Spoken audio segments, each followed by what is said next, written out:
Hi, and thank you for listening. This is Sherry Andrea, and I appreciate you. First of all, you can find me at sherryspeaks.com, where you can find 80 plus attunements. Also, I have there is also a course, Awakening Your Third Eye. This is basically a course that takes you through opening up your third eye and developing your psychic ability. It is $25 and it includes two free coaching sessions along with it.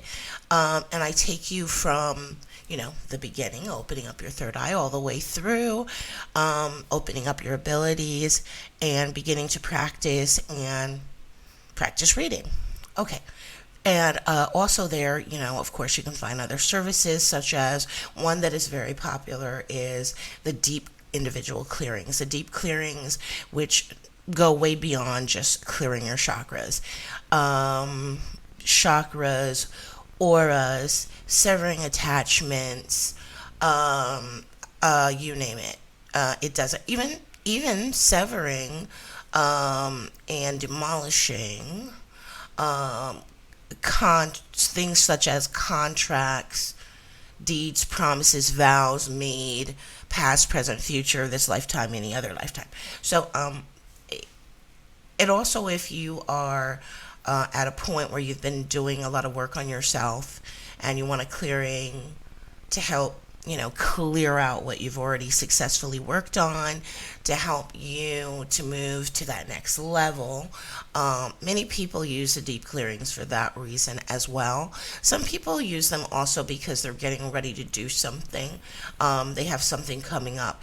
Maybe it's surgery, maybe it's some dental something that they're going to have done, or maybe they're getting ready to go somewhere where they're going to be among a group of people where they're like, okay, I want to clear myself before I do this. I really want to be ready.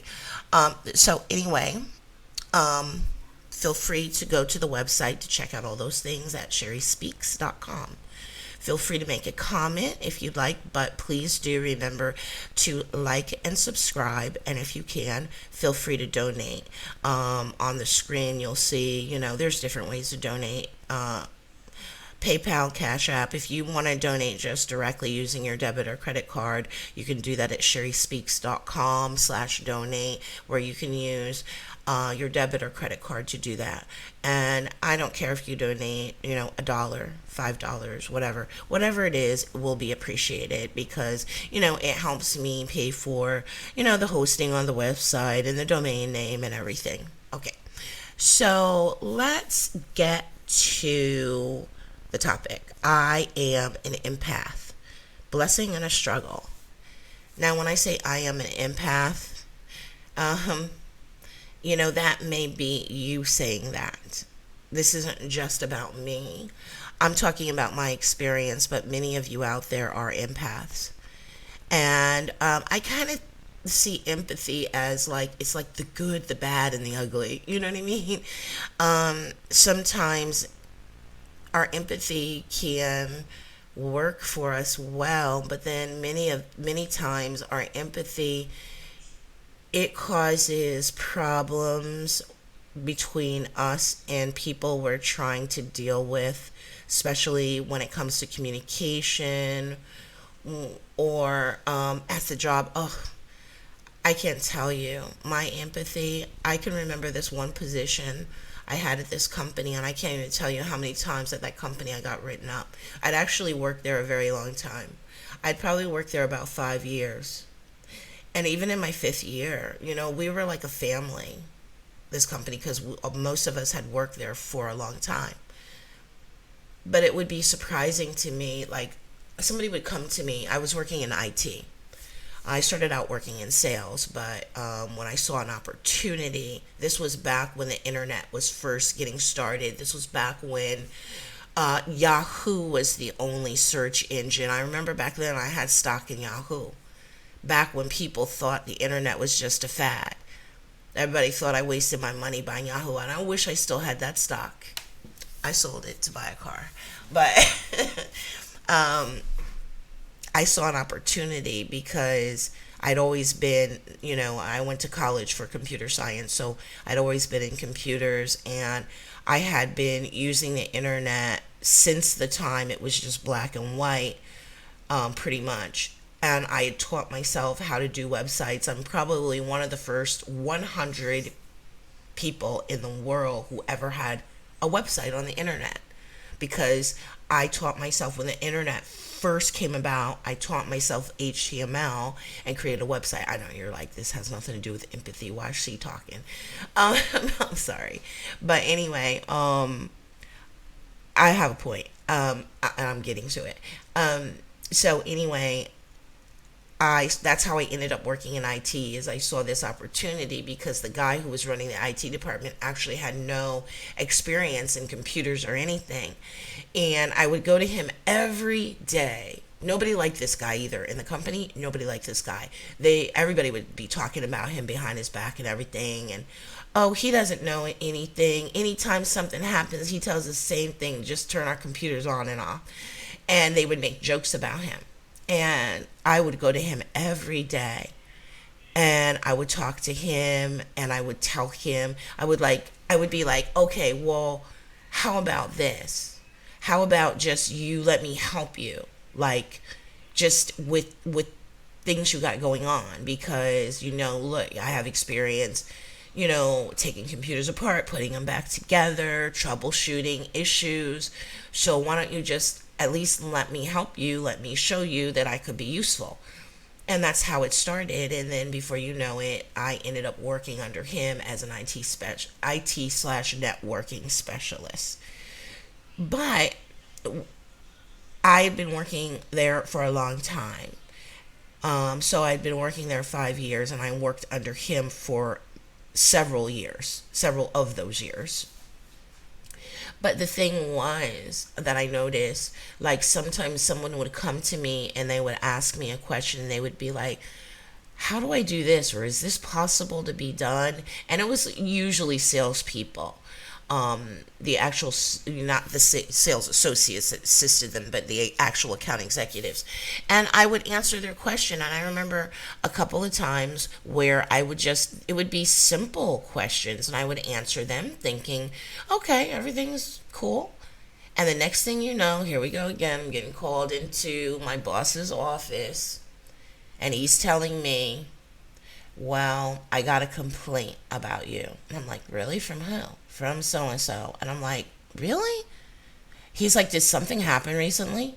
I'm like, not that I can recall. I talked to her the other day when she came to ask me a question, but nothing odd happened. She asked me a question, I answered it, and it was even overly cordial.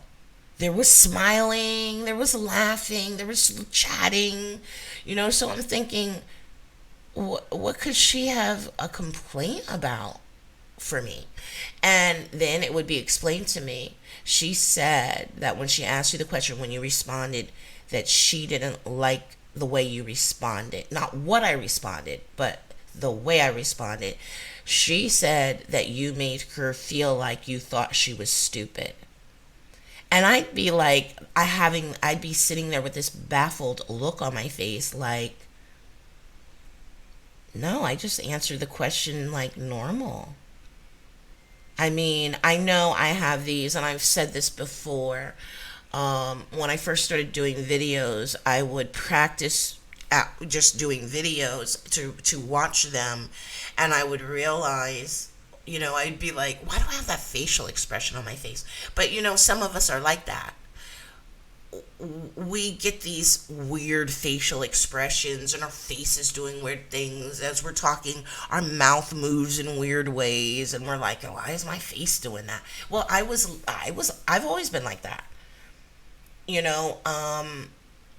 My father pointed that out to me one time too. He said, I don't like asking you technical questions, because then when you go to explain it to me, I just kind of feel like you're putting me down or something, like you think I'm stupid.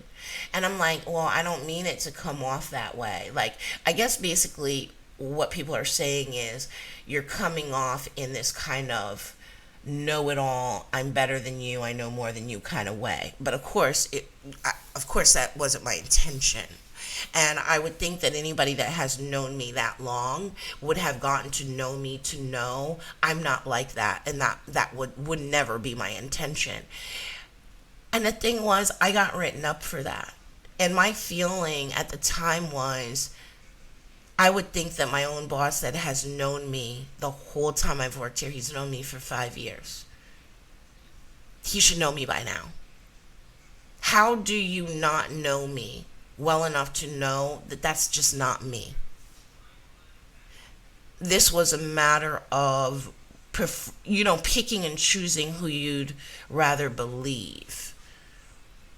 Because to believe in me could have started a ruckus, because, when you're talking about the hierarchy, I was still, no matter how much money I was making, in hierarchy, I was still technically bottom of the totem pole. Because it would be me, that account executive, and then my boss. That would be the hierarchy. So really, I was at the bottom of the totem pole. So if he's going to side with anybody, of course he's going to side with her. He's not going to want to just, upset her, not side with her. So here we go. I get written up yet again. My empathy, here's the other thing too.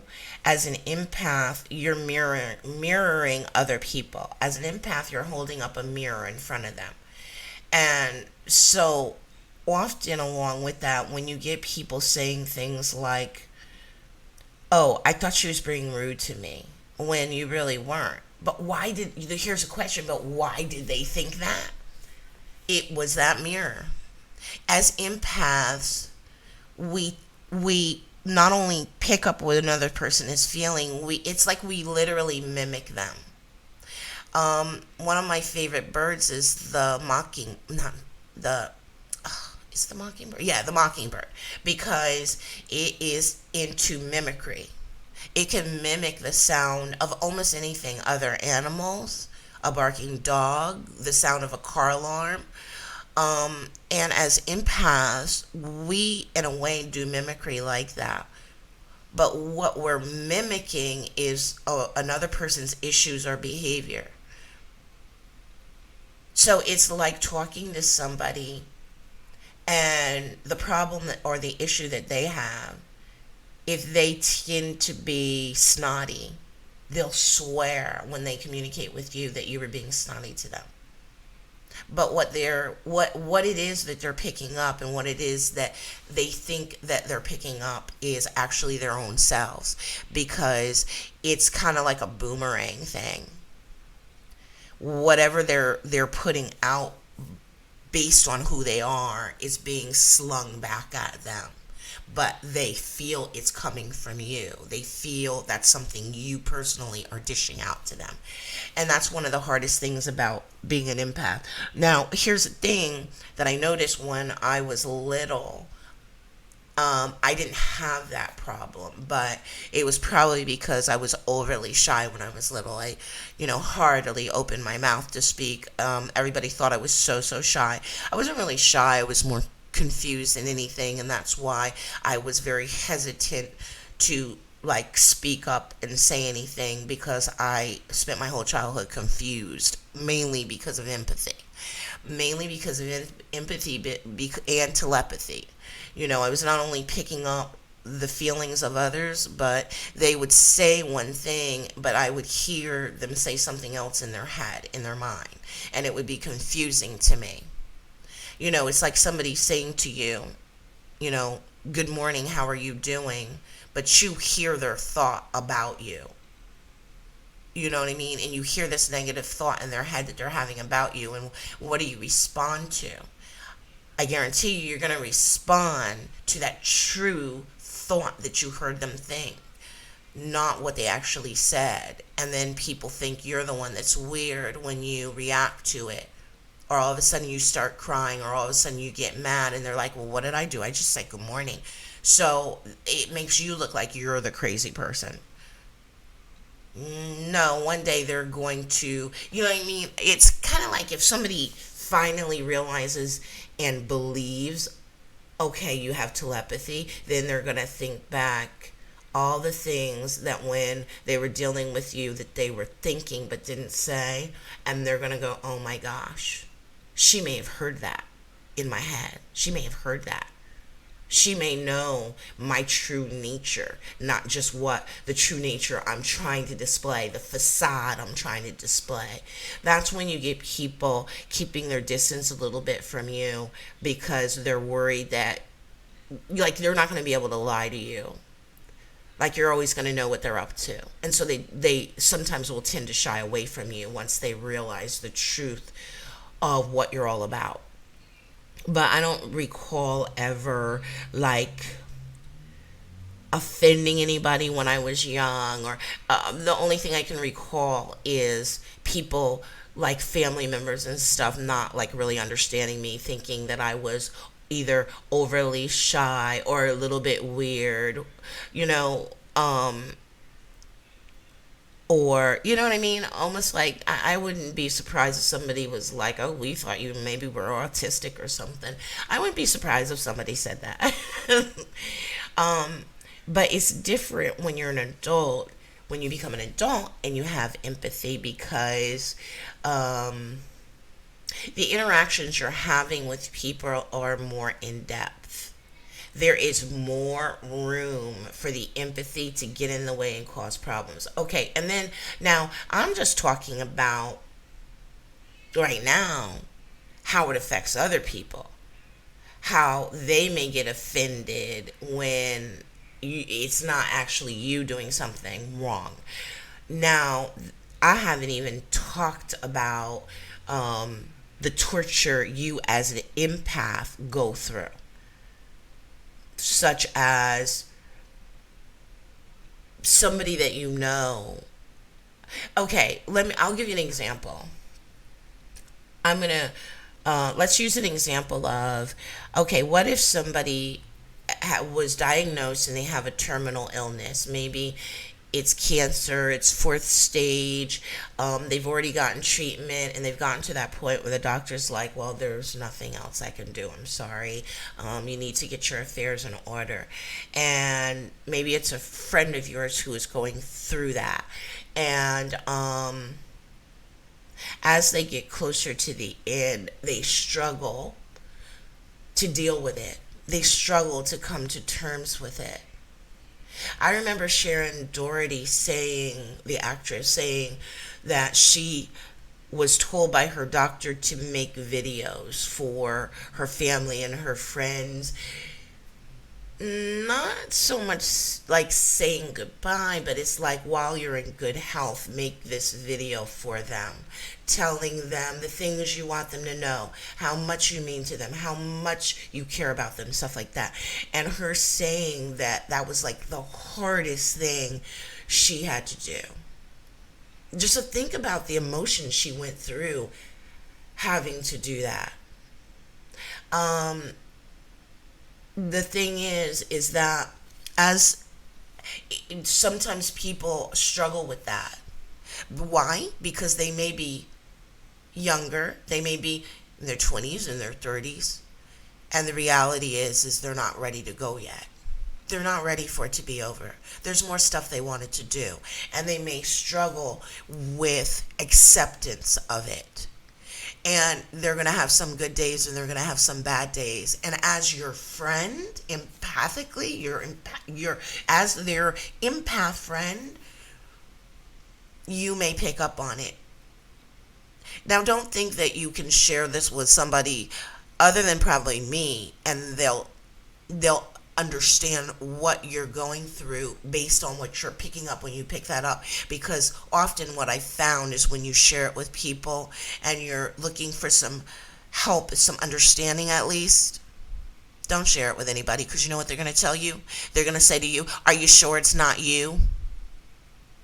People are always going to want to point the finger and go, oh, it's probably a problem you have. They're never going to say, yeah, I know you're an empath and I know you have that ability, and that occasionally you struggle with it and you have to go. No, I'm probably the only one that you could share that with, and I would have understanding. I want to warn you, don't expect your friends to have understanding, because your friends may be telling you they understand you're an empath, but secretly they may not actually believe you're an empath and believe in the things that an empath goes through. So don't even bother. Save yourself some heartache and help yourself. How? One, it often helps to first acknowledge that what you're picking up is not coming from you. That's the first thing, is to realize, wait, this isn't me. Wait, this depression that I'm feeling, look, I've been through it, and I can tell you, out of the blue, you wake up one morning, you literally wake up crying, and you're like, why do I feel depressed? Why do I feel like hopeless? Why do I feel like I just lost my best friend, or my dog just got killed? Because you're picking up something somebody is going through, and you don't have to personally know them to pick them up. It could be that you know them not that well, but you know them and they're in close proximity to you, meaning could be your neighbor. They live in close proximity to you and you know them. And maybe you also have a good heart. Maybe also sincerely you care about them. You occasionally think about them. You wonder how they're doing. Look, just that wondering how they're doing causes a connection between the two of you. Like, let's say you back out of your driveway, you're getting ready to leave to go somewhere, and just backing out and seeing their house makes you think of them and wonder how they're doing. That in itself causes a connection to them. Once that connection is formed, then you're going to be picking up from them. Here's the other thing. Someone who's getting near the end, their energy level begins to go low, and their energy starts kind of going out and reaching out to try to supplement it. And sometimes it pulls from, I'm not going to say the nearest person, but it could be the nearest person with some type of a connection to them. And it will keep pulling, keep pulling, keep pulling.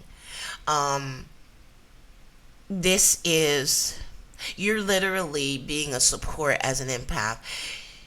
Some people complain about being an empath because the torture and the hell they go through sometimes, all they can think is that they don't want it.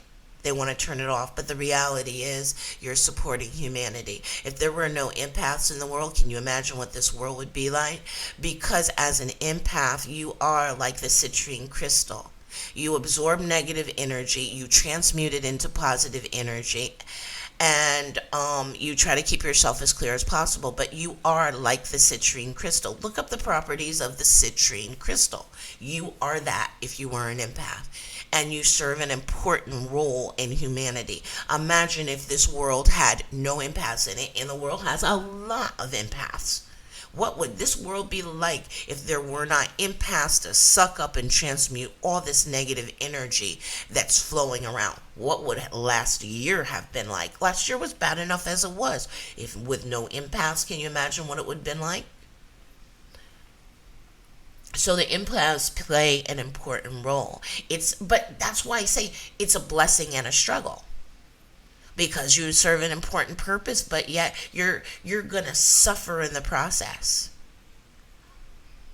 But one of the best things is being able to know what you can do. You can clear those connections. You can put protection up. You can carry a citrine crystal on you. Keep a citrine crystal on you. When you keep a citrine crystal on you, it helps for most connections won't be able to form. So you'll pick up a lot less.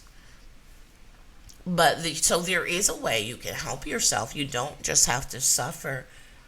However, if you are also an energy healer, this connection that you sometimes form with people, or that gets formed, it's another blessing in disguise, because you can send that person healing and it will relieve what you're going through. I remember recently going through this, and just the emotions I was picking up from the person was just, ugh, it was so hard. It was so heavy. And I was like, I have to do something. And so I started sending them healing energy, and man, it was a relief. I felt what I had been feeling from them start to lift. And then the next morning when I woke up, it was still calm. So if you're an energy worker, that is an opportunity. I can't tell you how many times there was a time. I mean, empathy usually empaths often also have clairsentience, which means they not only can pick up emotions, but they can also pick things up physically, meaning you have a connection to somebody or to someone who has a connection to that person. Like, I was one time talking to this lady online in a message board, and I don't know, in the middle of typing back and forth on the message board, I suddenly got this pain in my arm that literally felt like somebody had just put an IV in my arm. And when I told her that, and she knew I was an empath and clairsentient, when I told her that, she says to me, "That's, you're probably getting that from me, because right now as we speak, my mother is in the hospital in California, and the line from her IV had, something had happened to it and they had to change it." She said right now as we're speaking, they're doing that right now. Um, One time I was in a chat room, and this was a psychic chat room, so all of us in there pretty much were practicing psychics, practicing our abilities. And one of the guys that was in the chat, he was in the UK, and he was like, "Oh, I'll be right back. I'm gonna run to the store," which I guess he walked. Okay, so about 20 minutes later, he comes back into the chat, but literally seconds before he entered the chat, my ankle started hurting, excruciating painful. And I said in the chat, I said, "Oh man, suddenly my ankle feels like I literally sprained my ankle just suddenly." And he goes, "Oh, sorry, that's me." He said, "On the way to the store, I wasn't paying attention, and I kind of stepped in this little pothole and, turned my ankle over and twisted my ankle." And you're hearing right now me describe an empath and clairsentient experience, and you're thinking, "See, that's why I don't like being an empath. This stuff is torture." No, but wait, let me tell the other half of it. I had already, been attuned to Reiki and was also into practicing energy work. But I was learning to try to flow energy. So what I did was I put my hand over my ankle, and I just asked, "Allow me to heal both Kim and myself." And I focused on healing myself. My pain went away, and then he typed in the chat. He was like, "Oh wow, how did you do that?" My pain just like suddenly went away. So that's what I mean by it's a blessing and a struggle. I mean, because it is a struggle. But you've got to see beyond that. Um, don't just see it as I've been given something that's just a curse. Like, why, you know what I mean? Like a bad complexion or unruly hair, or, you know what I mean? Like, I'm cross eyed. You know what I mean? It's not like that. This is not something where it's just a curse. No, this is a struggle. It will cause you pain in different ways, but it's a blessing in disguise. It allows you to do something to help individuals, to be a part of helping humanity. You have to actually be able to see it, though, for what it really is. And I'm not telling you that it's going to be easy. I'm not even going to lie to you and say, "Oh, but you can get control of it, and then oh, you're going to be a skilled empath and you're never going to have any trouble with it again. No, that's not true.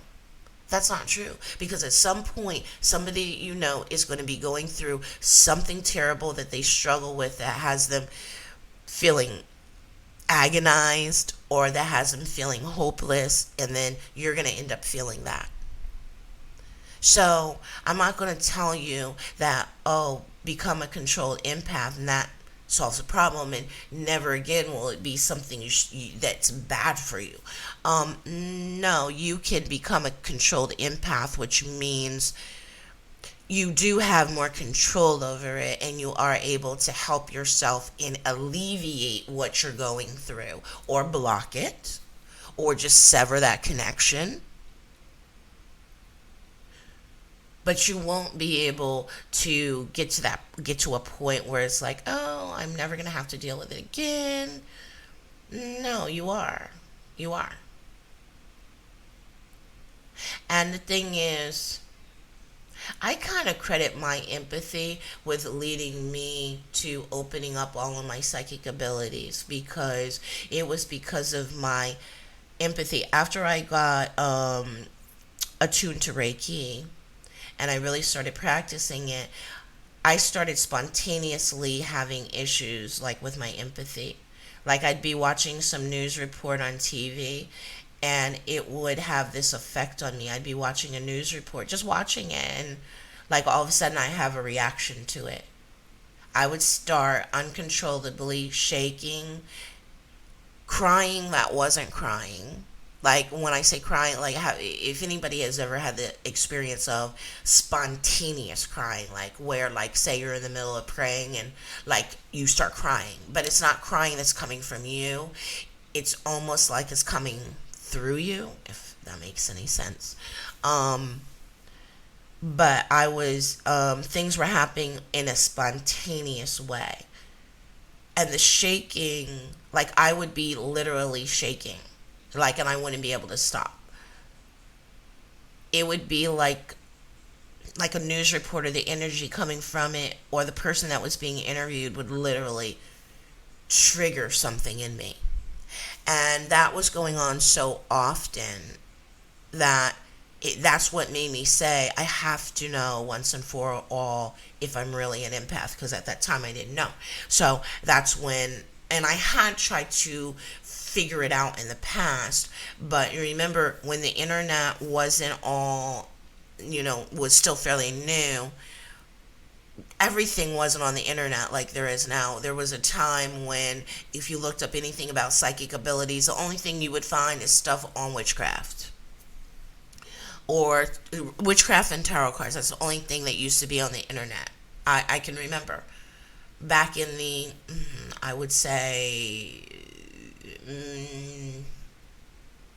late 90s? Yeah, late 90s. I'm talking 98, 99. It wasn't like it is now. Now, if you do a Google search for, empath and what's an empath, and, you'll find tons of information, of course.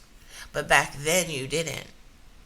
So, at the time I was having these experiences, that's when I was like, I have to find out. I have to know once and for all, am I really an empath? So I didn't actually start out like wanting to be psychic. I just wanted to know once and for all if I was an empath. But I felt like the only way I could do that is to totally like open myself up. Like, which is basically the same thing you do when you want to become psychic. You make that same decision that you're going to totally open yourself up. And so I use chakra work to do that. There's some techniques I use to do it that made it even more effective, even more extreme. And it took 30 days. But yeah, I definitely ended up finding out I was an empath. And then shortly after my empathy, fully awakened, that's when my clairsentience, because I was still doing chakra work on a daily basis, and that's when my clairsentience then came to the surface next in a huge way. So that's kind of what led to it. So, basically, I don't know if I would say that getting attuned to Reiki had something to do with my empathy coming to the surface more, to the point where I began having a lot of empath experiences. But I've always thought that it was a possibility that getting attuned to Reiki opened me up enough for it to kind of peek its head out.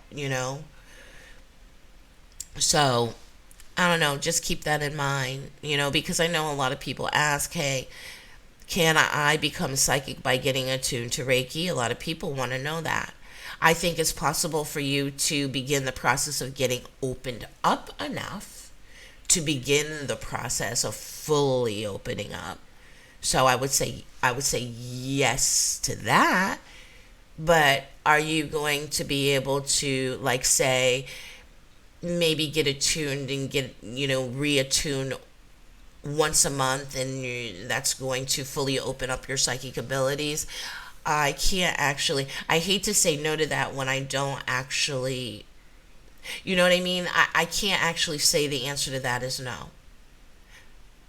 Can't say yes either. If you're curious enough, hey, try it. It won't hurt anything. Give it a try. But anyway, hopefully within the next couple of weeks, I will be doing a couple of maybe more videos on empathy. You know what? I don't know what is wrong with me. I just realized, the last video I did, I spelled something wrong in the title, and I did it again. Hold on. I was just looking at it. I was like, are you kidding me? What is wrong with my spelling lately? Okay, there we go. The whole video is spelled wrong, but I fixed it.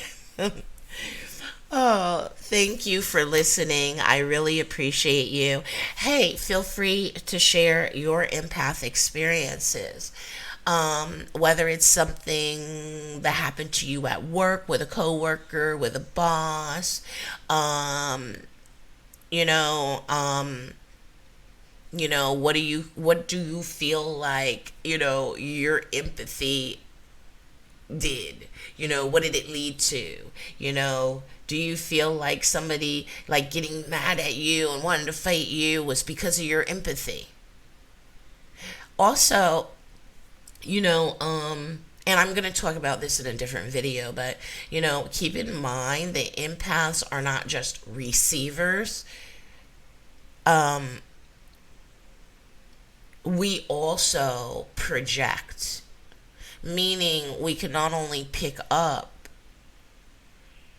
emotions and everything, but if we then respond or react and we get angry, we project it back to the person. Not really a good idea, not really a good thing, because generally, as an empath, that when you shoot that energy back at them, it's so strong that it can lead them to having a headache when you throw it back at them like that. I remember I got mad at a lady who yelled at my son in Walgreens, a manager that was working in Walgreens, and yelled at my son. And on the way out the store, I didn't buy anything. On the way out the store, there was a long line of people too. I stopped at the cash register, and I was like, I told her off. And I was like, you don't do that. You have something to say, or a child's doing something wrong, you don't go and yell at somebody's child. You talk to the parent. You talk to the adult. Oh, well, I didn't see you. I said, well, I saw you. I was standing right behind you when you did it. Standing right there. And at the time I was in the store, when I had first went in there, I had a terrible, terrible headache. It almost like a migraine. Well, after I yelled at this lady, this manager, and I'm leaving the store with my child, as I'm walking to my car, I realized, oh crap, My headache's gone. I knew exactly what happened to my headache. I said, oh, shoot. I bet she got one heck of a headache right now. It's kind of like you throw it with a reaction, you throw it back at them, but guess what? You may throw other things along with it. You're not just reacting back and throwing back at them what they may have put out. With anger, like literally you're taking anything negative you've got within you and it's going in that direction. My energy, I was focused on her. That's where my energy is going. Now remember, your light, your energy goes where your focus is, right? I was focused on her. I'm yelling at her. That's a negative thing. That's negative energy. That's where it all went. Everything went at her. Both the physical and non-physical. You know what I mean? Everything got shot at her. So I'm sure the rest of the night she had a terrible headache that she was trying to figure out, why do I have this headache? I actually felt very bad about it. When I realized what I accidentally did that I really didn't mean to do, I felt horrible. I felt so terrible. But that was a lesson for me to, from then on, to be careful about reacting, careful about getting mad and and losing control and reacting back. Anyway, I hope that you've enjoyed this discussion. Like I said, share some of your experiences in the chat or what you feel about being an empath. Even if you're like, hey, I'm an empath and I feel this is like the worst thing in the world, feel free to, share that. You can be honest. Feel free to share that.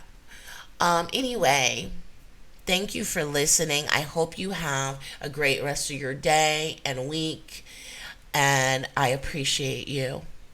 Namaste.